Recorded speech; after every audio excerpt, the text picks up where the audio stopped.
What's happening YouTube? Today's video is going to be about how to download SE.LIVE and creating the canvases. I will do a video on how to set up the scenes and sources and how you link them together so you can control which scene viewers see with a push of a button from a Stream Deck. So don't forget to hit that subscribe button to catch the next video.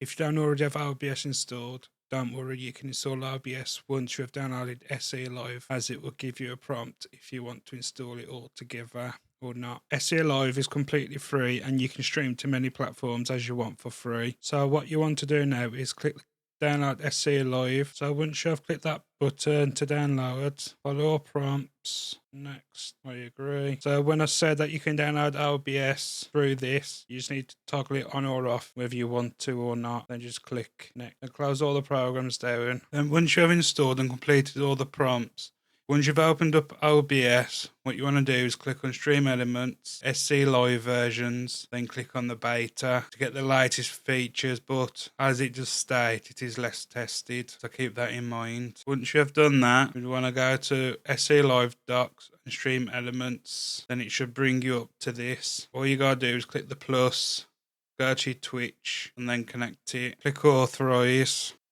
And it should say connection is successful, and it should bring you up to this toggled on. Click the three dots, go to your canvas, create new canvas. Then you either want it in a vertical or a 1920 by 1080. Vertical you can use by TikTok, YouTube Shorts. Then once you've done that, you can hit start streaming. For whatever reason that you don't like Stream Elements SE.LIVE, I'll show you how to delete it. Go to your settings, go to your apps, installed apps, type in SE.LIVE, maybe Stream Elements, uninstall,